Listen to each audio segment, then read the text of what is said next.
Benda terbang yang kami naiki super keren. Benda terbang ini milik orang paling terkenal di ibu kota Arcantum, tentu saja keren, Sally. Ali menyahut, dia duduk di kursi depan.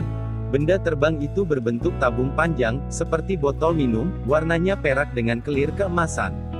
4 kursi berderet memanjang ke belakang. Kursi paling depan untuk pengemudi, tempat Ali sekarang. Sally duduk di kursi belakang Ali, aku di belakang Sally, dan Balthazar, dia duduk di kursi paling belakang. Kursi yang kami duduki bisa berputar 360 derajat, juga berputar mengikuti dinding tabung. Ruangan di dalam tabung terasa lega, desain interior, peralatan di dalamnya, karpet, bahan-bahan yang digunakan menunjukkan cita rasa tinggi. Dindingnya dilapisi cermin-cermin bagus. Tabung perak itu melesat meninggalkan ibu kota Arcantum. Aku melihat keluar jendela, menatap kota Arcantum untuk terakhir kalinya, bangunan-bangunan tinggi dan megah, cahaya lampu, semua kesibukan di bawah sana. Terlihat semakin kecil, menyisakan kerlap-kerlip di kejauhan. Jika semua lancar, 9 jam lagi kita tiba di lembah terlupakan. Ada ratusan tambang tua di sana, tapi dengan petunjuk Lady Opera kita bisa dengan mudah menemukan tambang tua nomor 210.579. Ali memperhatikan layar hologram, yang menampilkan peta dan titik tujuan. Sekarang pukul 11 malam, itu berarti matahari telah tinggi saat kami tiba di lokasi tempat finale berada. Di belakangku, Balthazar meluruskan kaki, dia memejamkan matanya, hendak beristirahat. Sally masih menatap keluar jendela, gelap, tidak ada apa-apa lagi di luar sana. Apakah kamu perlu bergantian mengemudikan benda ini, Ali? Sally bertanya. Nah, tidak perlu. Ali menggeleng. Kamu tidak tidur. Aku bisa tidur kapanpun kalau mau. Benda ini dilengkapi mode autopilot, bisa terbang sendiri.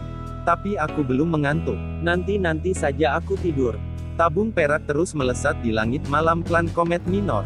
Bintang gemintang terlihat di atas sana. 15 menit berlalu lagi. Kamu punya cemilan, Ali? Sally bertanya, dia juga belum mengantuk. Punya, di ranselku. Sally memajukan kursinya, yang meluncur mendekati kursi Ali, mencari makanan di ransel Ali, mengaduknya. Tas ransel kami adalah benda berteknologi tinggi, terlihat seperti tas biasa, tapi isinya muat banyak. Entah apa saja yang dimasukkan Ali ke dalam tasnya. Enak. Sally mengambil lidi-lidi itu, memundurkan lagi kursinya, sambil memutarnya menghadap ke belakang. Kamu mau, Ra? Aku mengangguk, menerima 2 lidi-lidi dari tangan Sally. Sally hendak menawarkan cemilan itu ke Balthazar. Batal, Master B terlihat tidur, mata merahnya terpejam.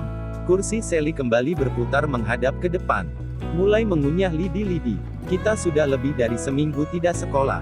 Sally mencomot sembarang topik percakapan, kita sudah tertinggal banyak pelajaran. Ali nyengir, Miss Selena akan mengurusnya. Dia mungkin akan mengarang sesuatu, bilang izin kita diperpanjang beberapa hari. Lagi pula, kamu tidak akan menyesal ketinggalan 1-2 pelajaran. Aku ketinggalan bertahun-tahun, tidak masalah. Sally tidak menanggapi. Ra, apa kabar kucing peliharaanmu? Aku mengangguk, kucingku semakin gendut. Si putih itu lucu sekali. Aku suka melemparkan bola ke arahnya, dan dia jungkir balik mengejarnya. Sally memutar kursinya, kembali menghadap ke belakang. Aku sudah berkali-kali membujuk Mama agar boleh memelihara hewan di rumah kami, tapi Mama selalu menolak, dia alergi bulu. Kalau kamu mau, kamu bisa membawa pulang kadal purba, Sally. Mungkin masih ada anaknya yang selamat dari energi dingin si tanpa mahkota. Kadal itu tidak punya bulu, jadi tidak akan membuat bersin-bersin. Sebagai kandangnya, kamu bisa meletakkannya di atas kompor.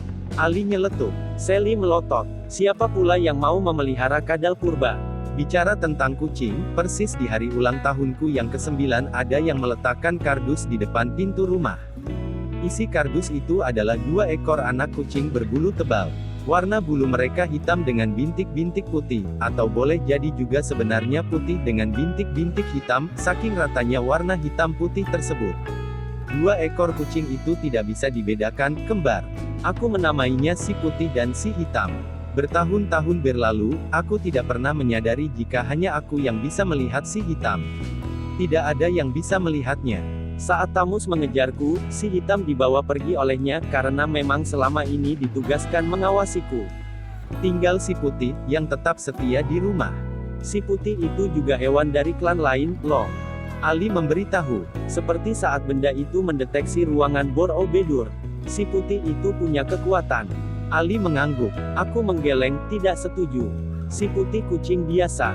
Jika si hitam aku tahu, sejak awal perilakunya memang mencurigakan, mengawasiku diam-diam, dia memang makhluk klan lain. Tapi si hitam sudah dibawa pergi oleh Tamus, tidak mungkin dideteksi oleh alat Ali.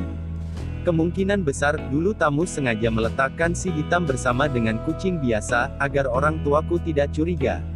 Akan mengherankan jika hanya ada si hitam di dalam kardus, aku sendiri yang bisa melihatnya. Dengan turut meletakkan kucing biasa, orang tuaku hanya menganggapku sedang bermain-main seolah ada kucing kedua, lazim anak kecil berimajinasi ada hewan tak kasat mata di sekitarnya. Dan apa tadi Ali bilang, kekuatan level 10. Sama seperti Ceros. Bagaimana si putih, kucing selucu itu akan punya kekuatan sebesar itu? Alatku tidak pernah salah, Ra. Ali berseru di depan. Tapi kamu bisa membuat kesimpulan yang salah, Ali. Ali menggaruk rambutnya, dia tahu maksud kalimatku. Ali pernah membuat kesimpulan fatal ketika kami berusaha menemukan lokasi pasak bumi yang hendak dirobohkan oleh Sekretaris Dewan Kota Zaramaras di Klan Bintang. Kami pergi ke sana kemari hanya untuk menemukan sumbatan magma yang keliru. Ali tidak bicara lagi. Sally kembali menatap keluar jendela. Tabung terbang yang kami naiki sesekali melintasi kerlap-kerlip lampu perkotaan lain. Kabin tabung kembali lengang. Meskipun aku tidak sependapat dengan Ali, aku tetap memikirkan kalimatnya. Si putih dari klan lain. Entahlah, itu susah dipercaya. Masalahnya, bukankah semua petualangan kami ini juga susah dipercaya?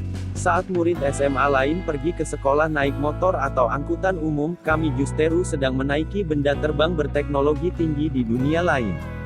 Teman-temanku di sekolah, guru-guruku kecuali Miss Selena, mereka tidak pernah menyangka jika aku bisa menghilang.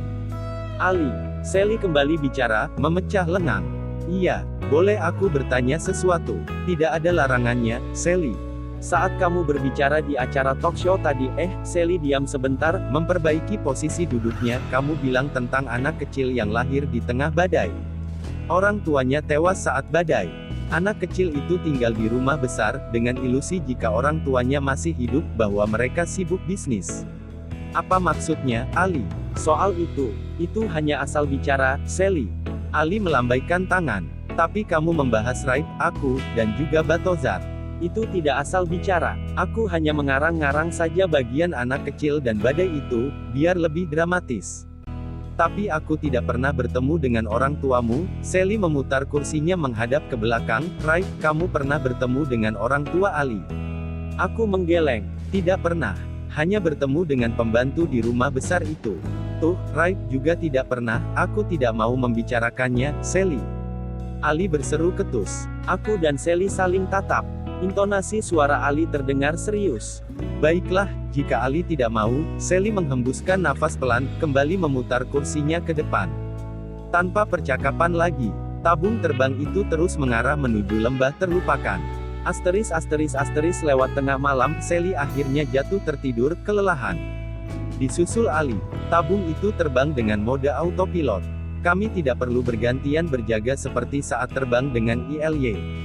Sudah berhari-hari kami kurang tidur, di atas tabung yang terbang di ketinggian 12 km, tidak ada yang perlu dicemaskan. Langit yang kami lewati tenang, cuaca baik, tidak akan ada badai yang datang menyergap. Aku ikut meluruskan kaki, aku juga perlu istirahat. Tidur. Tapi dugaanku keliru. Saat mataku mulai terpejam, dari ibu kota Arcantum, seseorang dengan kecepatan penuh, menyusul kami. Dia menguasai teknik teleportasi di udara, melesat bagai terbang.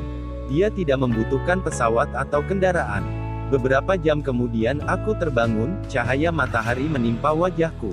Terasa lembut, mataku mengerjap-ngerjap. Pagi, Ra. Sally menyapa riang. Kita di mana? Aku mengucek-ucek mata. Masih di tabung terbang, 3 jam lagi tambang tua nomor 210.579. Kamu mau minuman hangat? Sally menjulurkan gelas berbentuk kubus, dia telah menghangatkan gelas itu dengan tangannya. Aku mengangguk, menerima gelas. Memutar kursi menghadap ke belakang, Batozar sedang santai menghabiskan isi gelasnya. Memutar lagi kursi ke depan. Kalian sudah bangun sejak tadi. Sally mengangguk, kami sengaja tidak membangunkanmu, Ra. kata Batozar, kamu terlihat lelah, tidur paling akhir. Kamu bangun lantas senam pagi-pagi. Ali berseru dari kursi depan. Sally tertawa, Ali sedang bicara tentang latihan perfecto. Baiklah, kamu akan berlatih 3 kali lipat lebih banyak di hari berikutnya, Ali. Menebus latihan 2 hari terakhir. Batozar berseru serak, itu tidak keren, Master B. Ali keberatan. Aku menatap keluar jendela, langit biru tanpa awan.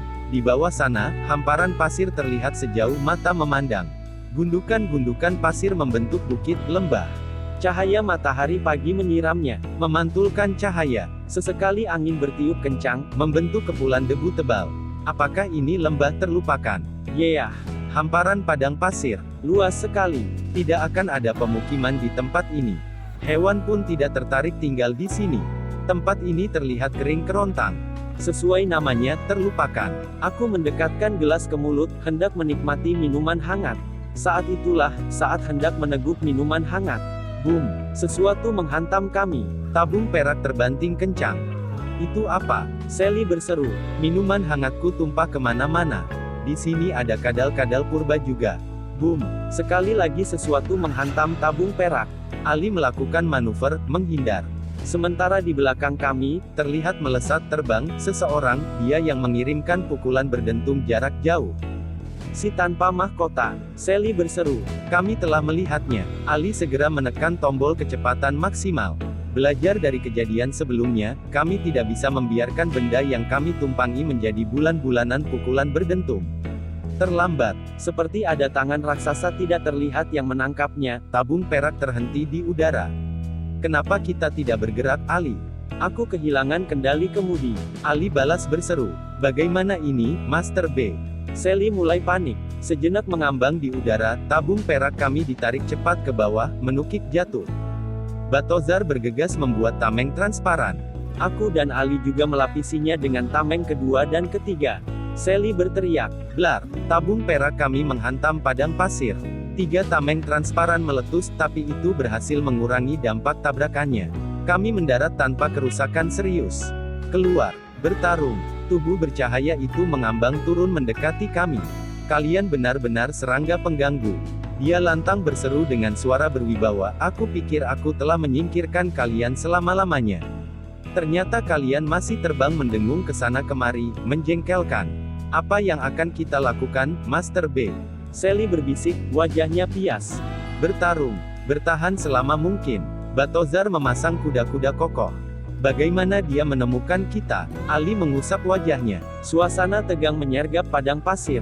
Atmosfer pertarungan tercium pekat. Harus kuakui, kalian bergerak lebih efisien dan lebih efektif. Si bukan siapa-siapa itu sepertinya pengintai yang hebat, dia pandai menemukan informasi yang dia cari. Jarak si tanpa mahkota tinggal 20 meter, wajah tampannya terlihat jelas, tapi kalian melakukan kesalahan kecil. Tentu saja, bahkan seorang pengintai berpengalaman tetap bisa melakukan kesalahan. Aku membutuhkan waktu lebih lama mengetahui lokasi potongan kedua. Bahkan harus kuakui nyaris buntu, entah harus kemana mencarinya. Si penjaga menara sialan itu tidak memberitahuku sepotong informasi di mana potongan kedua itu berada, dan kalian kusangka telah tewas di lereng gunung juga tidak bisa kupaksa memberitahu lokasinya. Tapi terima kasih banyak, kalian melakukan 2 kesalahan. Pertama, astaga, si jenius itu muncul di acara televisi paling terkenal ibu kota Arcantum. Si tanpa mahkota menunjuk Ali, tidakkah kamu berpikir sejenak Tuan Muda Ali, itu sama saja dengan mengumumkan ke semua orang kalian hidup kembali.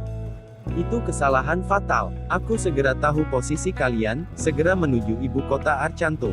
Kalian pasti menemui seseorang yang memiliki potongan kedua di ibu kota. Siapa? Sederhana, lady pembawa acara talk show itu pasti punya hubungan dengan tombak. Karena kalian mengikutinya sepanjang hari, terekam di video-video amatir. Beberapa jam lalu aku memutuskan mendatangi rumahnya yang indah di tepi danau. Petugas keamanan berusaha mencegahku, naif sekali, mereka pikir aku tertarik berfoto selfie dengan lady itu, meminta tanda tangannya, omong kosong, aku menghabisi semuanya. Aku tiba di hadapan lady itu, mengajaknya bicara 4 mata. Sialnya keras kepala, sama seperti penjaga menara di lereng gunung. Dia bungkam, menolak bicara apapun. Aku terpaksa menghancurkan separuh rumahnya, membuatnya terkapar tak berdaya di antara puing-puing. Pagi ini, wartawan tentulah punya berita hebat, serangan di rumah orang paling terkenal, media bodoh. Kalian bepergian dengan tabung perak milik Lady itu. Aku memeriksanya, menemukan jejak benda terbang yang dibawa dari lokasi syuting. Cop, cop, begitu teriakan sutradara saat menyuruh kru dan pemainnya bergegas, bukan. Cop, cop, aku mengunduh sistem informasi penerbangan klan Komet Minor, tabung itu terlihat terbang menuju padang pasir ini. Dan inilah dia, kita bertemu lagi sekarang. Si tanpa mahkota mengepalkan tangannya, membuat cahaya di tubuhnya semakin terang. Apa yang akan kita lakukan, Master B? Sally berbisik, suaranya bergetar oleh kecemasan. Sudah 3 kali Sally bertanya hal yang sama. Kami tidak akan punya kesempatan bertarung melawan si tanpa mahkota. 4 lawan 1, dia tetap terlalu kuat. Kami tidak akan bisa bertahan lama jika dia menyerang dengan kekuatan mematikan. Jika Balthazar masih punya trik tersisa, sekaranglah waktunya. Aktifkan sarung tangan kalian. Balthazar berkata serak. Kami bertiga mengangguk, tidak perlu disuruh, sejak tadi sudah kami aktifkan. Saat pertarungan di lereng gunung, aku melihat kalian mengirim kekuatan ke tubuh Sally. Kalian sepertinya mengetahui teknik itu. Aku mengangguk, Faar yang mengajarinya. Kita akan membentuk formasi makhluk cahaya, anak-anak. Kalian pernah mendengarnya. Aku mengangguk, tidak hanya mendengar, kami pernah melakukannya, saat Faar menggunakan kekuatan itu untuk melubangi dinding keramik yang menahan magma perut bumi. Bahwa pada suatu ketika, saat petarung terbaik 3 klan berhasil menyatukan kekuatan, mereka bisa membentuk formasi yang jarang dilihat ribuan tahun terakhir, yang disebut dengan makhluk cahaya. Kombinasi 3 klan itu akan menghasilkan kekuatan tidak terbilang. Aku ingat kalimat-kalimat di buku tua yang pernah kubaca. Tapi aku tidak menyangka jika Balthazar juga tahu soal itu, dan dia bisa membentuk formasi tersebut. Yes, Ali mengepalkan tangannya. Itu ide yang bagus. Apakah kita bisa menang dengan formasi itu? Kita akan mencobanya, Sally. Semakin kuat formasi yang kita bentuk, maka semakin besar kesempatan kita. Sekarang, Balthazar menjulurkan tangannya. Aku, Ali dan Sally segera meletakkan tangan kami di telapak tangannya. Serahkan potongan kedua tombak itu kepadaku. Sementara itu, si tanpa mahkota berseru lantang di atas sana, dia juga telah bersiap bertarung. Nir mahkota, berapa kali harus kubilang? Anak-anak ini keras kepala. Balthazar mendongak mencoba mengulur waktu, agar kami sempat membentuk formasi. Cahaya terang yang kami kenakan adalah syarat untuk menyatukan kekuatan di tubuh Balthazar. Tubuh Balthazar juga mulai terbang naik, mengambang, bercahaya. Si tanpa mahkota menyelidik, apakah ini juga 1-2 trikmu, heh? Aku, Sally dan Ali terus konsentrasi mengirim kekuatan. Sebagai jawaban, Balthazar berseru serak, dia sedang menggenapkan teknik itu. Tubuhnya semakin bercahaya. Bagus sekali. Setidaknya trik yang satu ini tidak melibatkan gerakan menari sialan itu. Balthazar berseru sekali lagi. Sekejap, tubuhnya berubah laksana cahaya. Formasi itu telah terbentuk. Pertarungan hebat akan segera berlangsung. Jika kamu telah selesai menyiapkan trikmu, segera bilang wahai, si bukan siapa-siapa, aku bosan menunggu. Si tanpa mahkota menatap enteng. Tanpa menunggu lagi, Balthazar merangsek menyerang. Splas tubuhnya menghilang, lantas Splas muncul di depan si tanpa mahkota. Mengirim pukulan berdentum. Si tanpa mahkota masih sempat membuat tameng transparan. Boom! Pukulan berdentum itu menghantam tameng. Kami berempat yang berada 20 meter dari pertarungan terbanting 2 langkah terkena ekor dentuman. Debu mengepul tebal. Yes! Ali berseru. Lihatlah, tubuh si tanpa mahkota terpelanting di antara kepul debu, tamengnya hancur lebur. Splas, splas, tubuh bercahaya Balthazar melesat lagi. Boom! Boom! 2 pukulan berdentum dilepaskan susul menyusul, dua-duanya mengenai udara kosong, menerbangkan pasir kemana-mana. Si tanpa mahkota berhasil menghindar. Sekejap, dia menyerang balik. Splas muncul di depan Balthazar. Melepas serangan balasan, boom! Balthazar tidak menghindar, dia membuat tameng kokoh. Tidak mampu dihancurkan oleh pukulan berdentum si tanpa mahkota. Tubuhnya justru terpelanting mundur. Yes! Sekali lagi Ali berseru-seru. Kami sepertinya berada di atas angin. Hei, Nir mahkota! Ali berteriak dari bawah. Apa yang kamu lakukan, Ali? Aku berbisik, mengikutnya. Aku hendak mengganggu konsentrasinya. Ali balas berbisik. Hei, Nir Mahkota, kamu tahu apa yang sedang kamu hadapi? Heh. Itu disebut dengan formasi makhluk cahaya. Sayangnya, kamu mungkin tidak tahu itu. Dan malangnya, kamu jelas tidak bisa membentuk formasi itu. Kenapa? Depan kami. Sally berteriak panik, aku segera membuat tameng, Ali refleks mundur beberapa langkah. Tapi itu sia-sia, Ali tetap dalam jangkauan pukulan berdentum si tanpa mahkota. Boom! Balthazar lebih dulu menghantam si tanpa mahkota yang bersiap menyerang Ali. Membuat tubuhnya terpelanting 5 meter, tersungkur di pasir. Splash, splash, Balthazar mengejarnya. Boom! Sekali lagi melepas pukulan berdentum, tanpa sempat membuat tameng, tanpa sempat menghindar, tubuh si tanpa mahkota terbenam dalam gundukan pasir, melesak dalam. Tangan bercahaya Balthazar terangkat. Boom! 1 kali. Boom! 2 kali. Boom! 3 kali pukulan berdentum Balthazar menghantam telak si tanpa mahkota. Membuat seluruh tubuh si tanpa mahkota terkubur pasir. Debu mengepul tinggi. Itu pembalasan untuk kejadian yang sama di lereng gunung sebelumnya. Balthazar menggeram. Cahaya terang masih menyelimuti tubuhnya.